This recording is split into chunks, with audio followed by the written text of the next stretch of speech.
Good morning, Alex and friends. I'm Grace. Today is Monday, April 13th, 2026, and you're listening to Alex's News.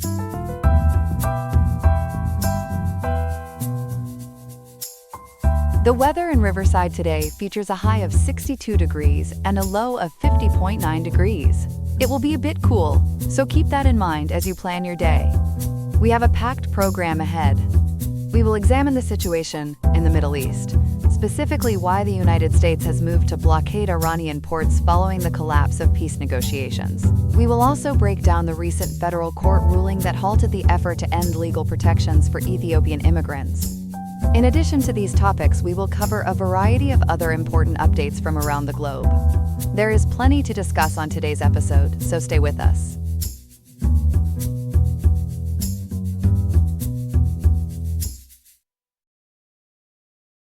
We begin this morning with a dramatic escalation in the standoff between the United States and Iran. As of 10 a.m. Eastern today, the U.S. has launched a full-scale naval blockade of all Iranian ports and coastal areas. This follows the total collapse of peace negotiations over the weekend. Ethan has been tracking every development. Ethan, walk us through what happened. Grace, this is a massive turning point. President Trump authorized the blockade, and U.S. Central Command, known as CENTCOM, is now enforcing it across the Persian Gulf and the Gulf of Oman. It caps off a whirlwind 48 hours that saw diplomacy fall apart and the military step in almost immediately. According to PBS News and The Guardian, the shift from talking to blockading happened faster than most analysts expected. So let's rewind to those peace talks. What exactly went wrong in Islamabad? The negotiations in Islamabad, Pakistan, were genuinely ambitious. PBS News reports the U.S. sent a heavyweight delegation led by Vice President J.D. Vance, Special Envoy Steve Witkoff, and Jared Kushner. On the Iranian side, Parliamentary Speaker Mohammad Bagher Ghalibaf and Foreign Minister Abbas Araghchi were at the table. Pakistani Army Chief Asim Munir tried to mediate, but after a grueling 21-hour marathon session, the whole thing collapsed yesterday, Sunday, April 12th. 21 hours is a long time to walk away empty-handed. Where did the two sides hit the wall? CNBC and ABC News report that the core American red line was Iran's refusal to permanently abandon its uranium enrichment program and dismantle existing facilities. That was the deal-breaker for Washington. But Al Jazeera noted that Iranian negotiators had a very different read on the situation. They accused the U.S. of, quote, moving the goalposts, end quote, just as a deal seemed within reach. And what was Iran actually asking for? Their demands were sweeping. Iran wanted full control of the Strait of Hormuz, payment of war reparations, a regional ceasefire that would include Lebanon, and the release of all frozen Iranian assets held abroad. When neither side budged, the U.S. delegation immediately departed Pakistan. That effectively killed a fragile 2-week ceasefire that had been holding things together. Now, President Trump had suggested shutting down the entire Strait of Hormuz. Is that what's actually happening? Not quite, and that distinction really matters. CENTCOM and Al Jazeera have both clarified that the blockade is more surgically focused than a total strait shutdown. It specifically targets maritime traffic entering or departing Iranian ports and coastal areas. The idea is to choke off Iran's access without completely strangling global shipping lanes that other nations depend on. How do you blockade Iran without cutting off its neighbors? That's the tricky part. The Navy is using what experts call a sanitized lane strategy. According to CENTCOM military reports, guided missile destroyers like the USS Frank E. Peterson, that's DDG-121, and the USS Michael Murphy, DDG-112, are establishing a new passage corridor. Surface pickets and underwater drones monitor that lane around the clock to guarantee freedom of navigation for neutral vessels heading to ports in Kuwait, Iraq, and the UAE. So what happens if a ship is heading to an Iranian port? Any vessel identified through AIS, that's the automatic identification system, or through manifest verification as bound for Iran, is now subject to visit, board, search, and seizure operations, known as VBSS. Essentially, the Navy can stop you, board you, and search your cargo. CNBC also reports that Acting Attorney General Todd Blanche has warned the DOJ will aggressively prosecute any entities caught purchasing sanctioned Iranian oil. So this has both a military and a legal enforcement arm. There's also been talk about Iran charging ships a toll. What's that about? This is a really striking detail, and it's one of the administration's central justifications for the blockade. PBS News and CBS News report that the U.S. alleges the Islamic Revolutionary Guard Corps, the IRGC, has been charging tankers a $2 million transit toll for safe passage through the strait during this conflict. Think of it as a shakedown at sea. Lloyd's List Intelligence and a blockchain firm called TRM Labs independently corroborated this, documenting what they called a, quote, de facto toll booth regime, end quote. $2 million per ship. How were those payments actually being made? That's where it gets even more complicated. Investigative data shows the IRGC has been demanding those $2 million payments in Chinese yuan or cryptocurrency, specifically Bitcoin and USDT, to bypass the U.S. financial system entirely.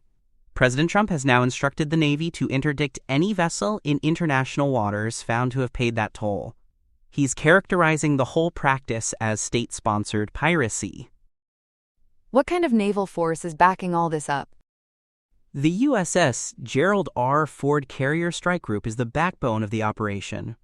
And while the official enforcement began this morning, the Washington Post obtained military reports showing the U.S. actually started setting conditions as early as Saturday, April 11th, with mine-clearing operations in the strait. So the groundwork was being laid even while diplomats were still talking in Islamabad.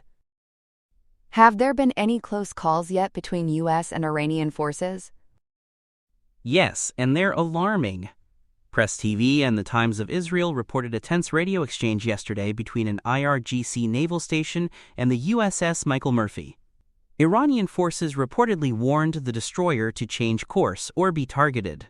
Then today, the IRGC issued a fresh statement saying any military vessel approaching the strait will be viewed as a breach of the ceasefire and dealt with, quote, severely, end quote.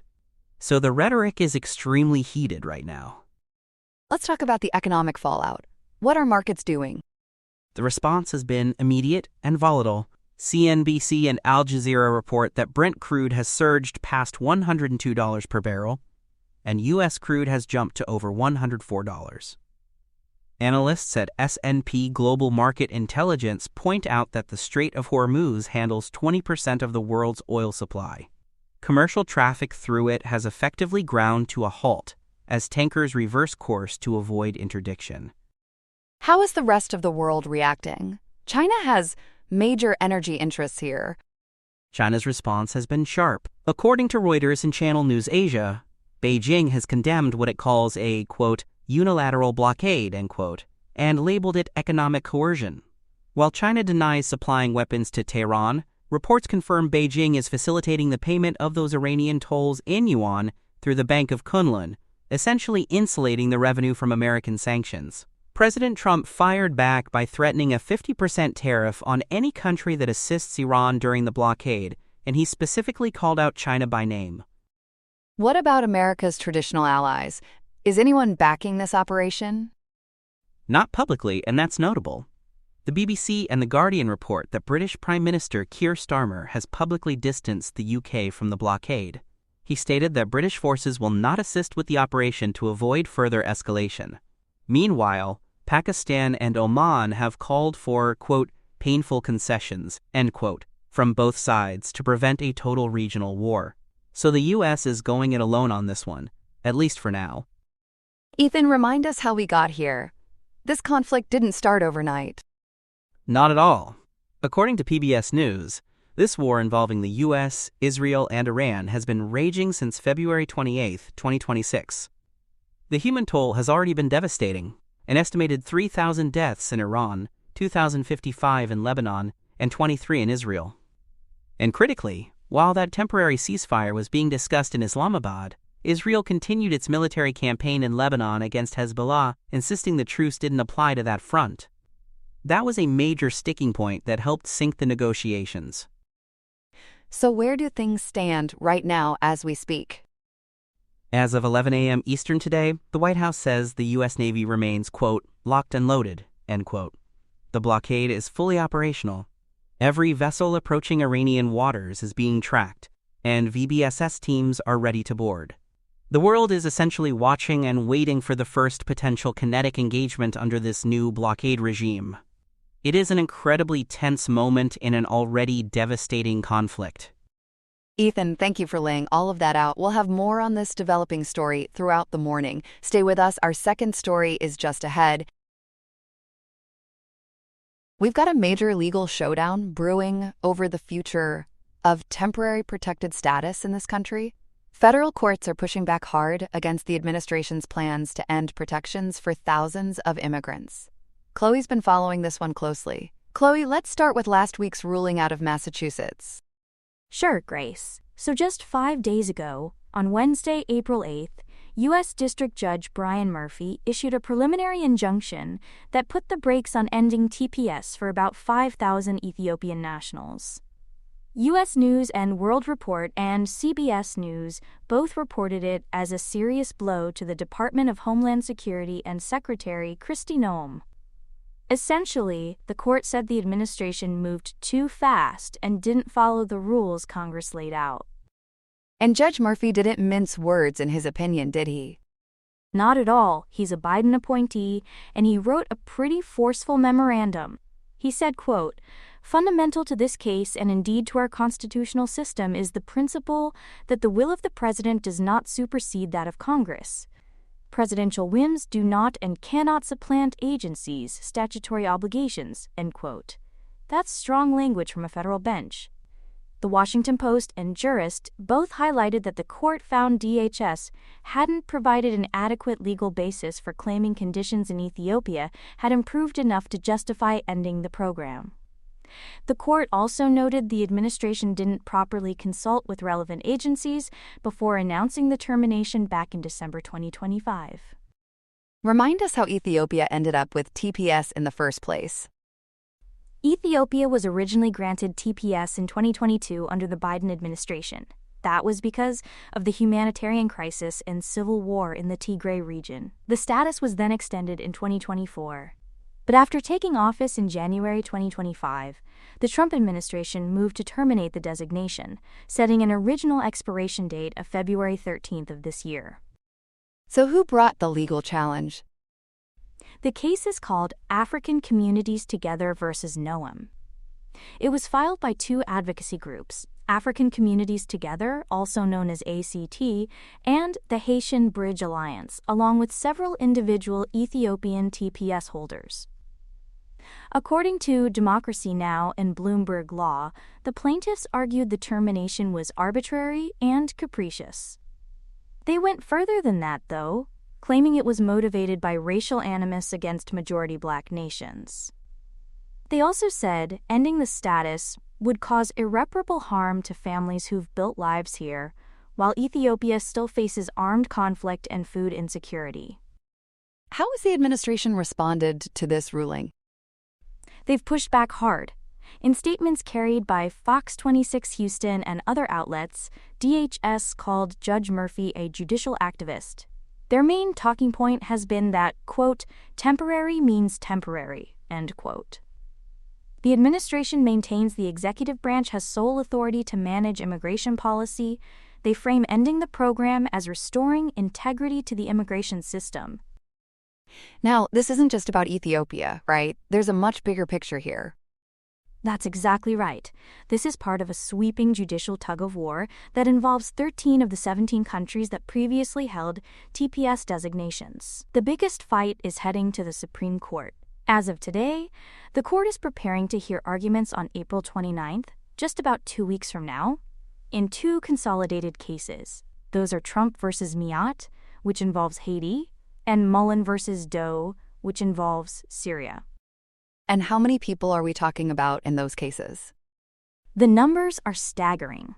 CBS News reports that the consolidated cases involve roughly 350,000 Haitians and 6,000 Syrians. So we're talking about a fundamentally different scale than the Ethiopian case. But that Ethiopian ruling from Judge Murphy is already rippling outward and influencing the legal strategy in those bigger cases.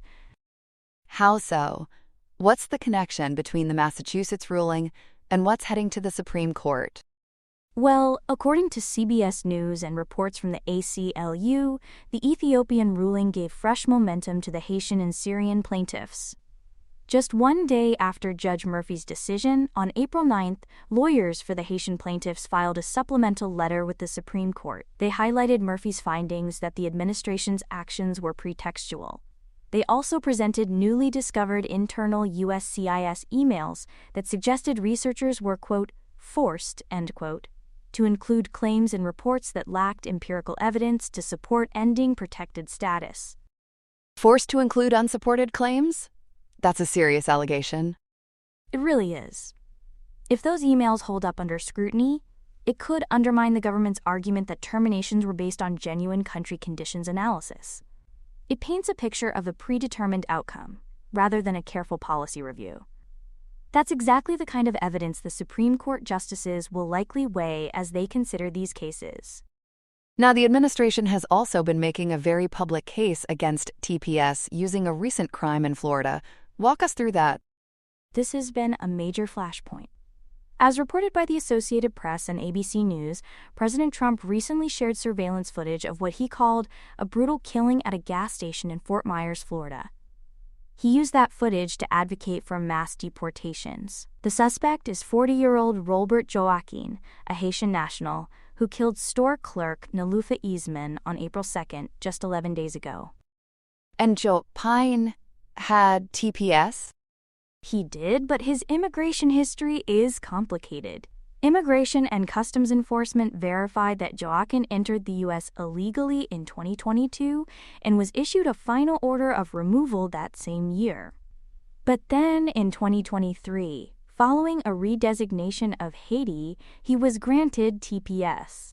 That created what's being called a dual status, where he could remain legally despite that prior deportation order.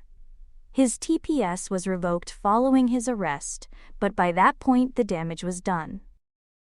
So the administration is using this case to argue against TPS broadly?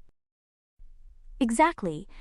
They're framing it as evidence that the TPS program is a threat to national security. But as legal experts cited by the Haitian Bridge Alliance have pointed out, advocates argue that a single criminal act shouldn't be used to justify the mass displacement of hundreds of thousands of law-abiding TPS beneficiaries.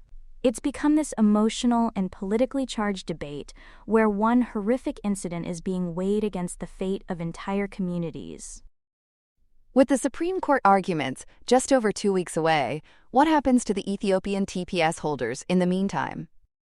For now, Judge Murphy's stay remains in effect. That means those roughly 5,000 Ethiopian immigrants can continue to live and work in the U.S. legally while the litigation moves forward. They're in legal limbo, though. Their long-term future really depends on what the Supreme Court does with the Haiti and Syria cases. And when might we get that final answer from the Supreme Court? The court is expected to issue a ruling by late June or early July of this year.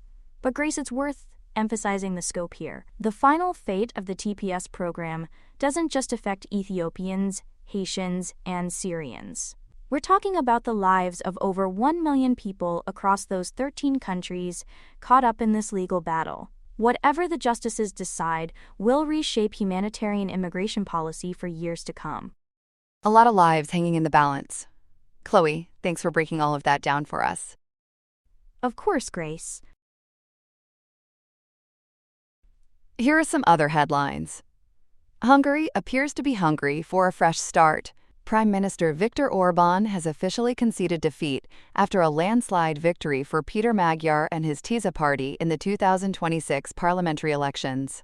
With over 98% of the votes counted, the TISA party is expected to flow into power with 138 of the 199 seats, securing a two-thirds constitutional supermajority that has Orbán's 16-year reign finally hitting a Budapest.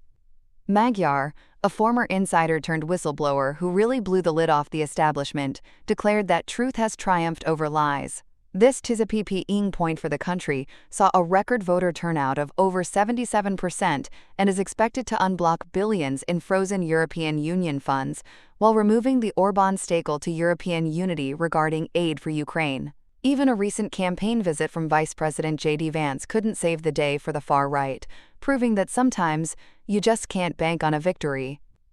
Moving to the Middle East, where Israel's security cabinet has been accused of settling for more. Reports from April 9th revealed they secretly approved 34 settler outposts in the West Bank, marking the largest single authorization in the history of the country. While a military gag order kept the April 1st decision quiet until recently, the plan involves building 24 brand new settlements and retroactively legalizing 10 others. This move, which brings the total number of authorized outposts under the current government to 103, includes the immediate construction of water and electricity infrastructure. Critics say this is a strategic effort to block a future Palestinian state, particularly with new sites deep within enclaves near Jenin and Nablus. While the timing coincided with regional focus on Iran, military officials warn it will leave the Israel Defense Forces outposted and overstretched. It is quite a West Bank-breaking development for the region's logistics. In labor news, things are finally well done in Greeley, Colorado. JBS USA and the United Food and Commercial Workers have sliced through their differences, ratifying a new contract on April 13th to end a major 3-week strike. The deal includes wage increases over the next 2 years, a $750 ratification bonus, and a $500 payment scheduled for April 2027. The union is celebrating a rare victory, even though they had to beef with the company over the loss of a pension benefit to fund those higher immediate paychecks. As the largest strike at a domestic slaughterhouse since 1985, this resolution restores stability to a critical node in the national beef supply chain. It seems both sides were finally able to stake their claims and find some common ground. Peru is finding that counting votes is a bit of a perusal process this year. Electoral authorities have delayed official results for the April 12th general election after severe logistical failures left hundreds of stations without ballots. A private contractor really dropped the ball, forcing an unprecedented one-day voting extension for over 52,000 citizens in Lima and parts of the United States. Early counts with 37% of ballots processed show Keiko Fujimori at 17.17% and Rafael Lopez Aliaga at 16.97%, leading a fragmented field of 35 contenders. A June 7th runoff is almost certain as the country tries to ballot out of its instability. With the country returning to a bicameral legislature after a decade that saw 9 different presidents, the stakes for this sensational transition have never been higher.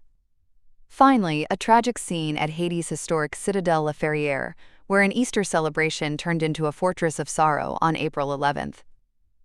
At least 25 to 30 people are dead, following a massive stampede at the UNESCO World Heritage Site. A sudden downpour caused a chaotic rush at the single entrance, and while rumors of tear gas use by police are swirling, officials are still investigating the deficiencies in crowd management. The mountaintop landmark has been closed indefinitely, leaving a nation in mourning after a youth event ended in such a mounting catastrophe. This rain on the parade has sparked immediate calls for more stringent safety regulations at the country's most iconic monuments. That's all we have for now. Today's episode was made by Alexander King with Claude Opus 4.6, Gemini Pro 3.1, Gemini Flash 3, and Google Cloud Text-to-Speech. I hope you have a great day. I'll see you tomorrow, Alex.